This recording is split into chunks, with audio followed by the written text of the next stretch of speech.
están? A continuación vamos a presentar el informe correspondiente a la práctica número 4, propiedades físicas y químicas y separación de mezclas. El grupo está conformado por Cristian Munevar, Jerónimo Castiblanco y quien les habla, Julián Darío Gaitán. Como introducción teórica, esta práctica tuvo como objetivo principal identificar y diferenciar las propiedades físicas y químicas de distintas sustancias mediante ensayos de solubilidad, reactividad y observación de mezclas. Las propiedades físicas son aquellas que se pueden observar sin modificar la composición de la materia, como el color, la solubilidad o el punto de fusión. En cambio, las propiedades químicas implican una transformación en la sustancia, como cuando se genera gas, se produce un cambio de color o se forma un nuevo compuesto. En este tipo de prácticas son muy importantes porque nos ayudan a comprender cómo se comportan las sustancias frente a diferentes condiciones y nos preparan para entender procesos más complejos en química general y aplicada.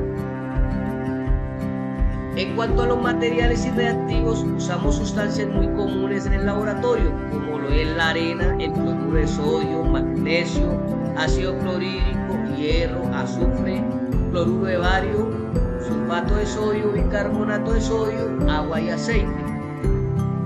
Cada uno de estos reactivos fue empleado para observar un tipo de propiedad específica.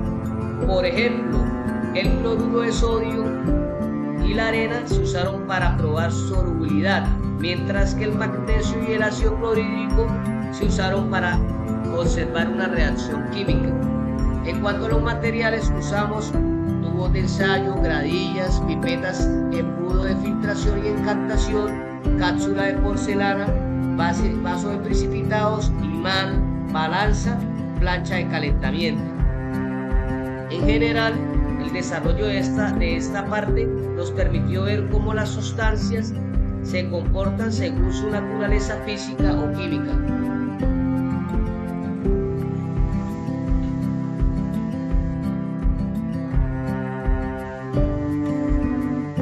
Y en la siguiente parte vamos a hablar sobre la tabla de seguridad, que es un punto muy importante para cualquier trabajo de laboratorio. En este caso identificamos los riesgos principales de cada sustancia, como por ejemplo el ácido clorhídrico, que es un reactivo corrosivo.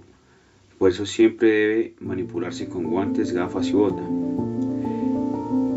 El magnesio es inflamable, por lo tanto no se debe acercar a fuentes de calor.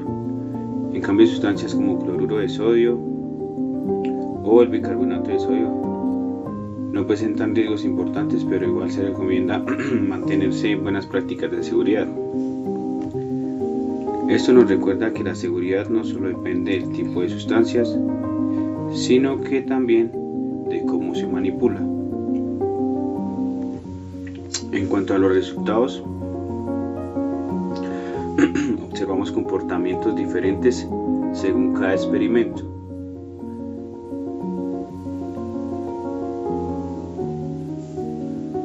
El cloruro de sodio, tanto en agua fría como caliente, formaron una mezcla homogénea.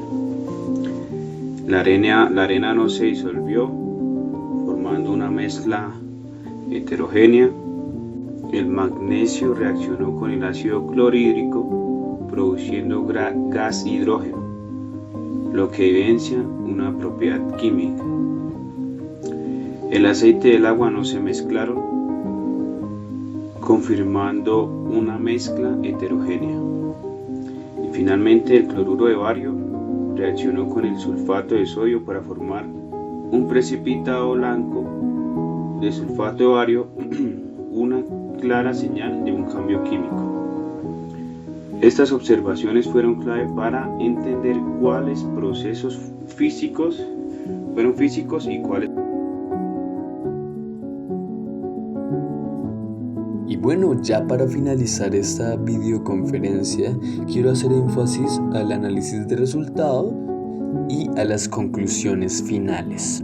Bueno, primero, quiero mencionar que los resultados nos permitieron evidenciar la diferencia entre un cambio físico y químico, pero a partir de la observación crítica una vez aprendido la información teórica.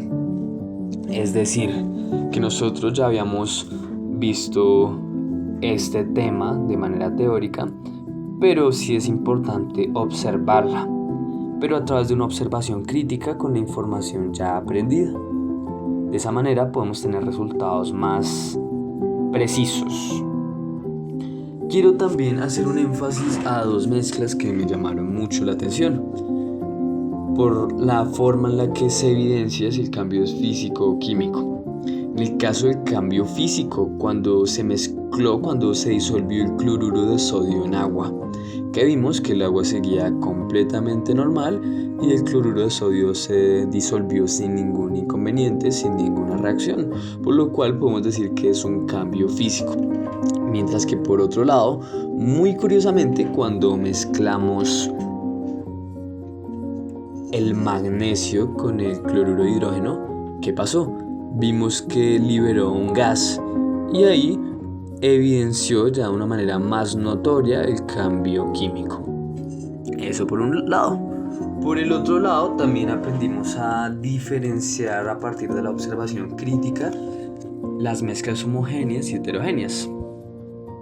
¿Qué pasa? En el caso de las mezclas homogéneas, a través de la observación pudimos ver que presentan una sola fase uniforme, mientras que las heterogéneas ya tienen una especie de separación visible de componentes, como es el caso del aceite con el agua o el arroz con leche. Y por eso muchas veces la maestra nos enfatizó en realizar muy bien las mezclas con el mezclador de vidrio, hacerle un buen tiempo, y muchas veces mezclas que creíamos que eran heterogéneas a través de a través de un buen revolvimiento vimos que finalmente sí eran homogéneas. Eso por un lado. Y ya para finalizar las conclusiones total de todo el laboratorio. Primero, que las propiedades físicas y químicas son esenciales para identificar sustancias y comprender sus comportamientos. 2. En la práctica se lograron distinguir los cambios físicos y químicos a través de observaciones simples. 3. También se reforzó la importancia del trabajo seguro en el laboratorio y el análisis cuidadoso de los resultados. Ya para finalizar, un resumen grosso modo, esta práctica fue muy útil porque nos permitió aplicar los conceptos vistos en clase y comprender cómo se evidencian las propiedades de la materia mediante la experimentación. Muchas gracias por su atención.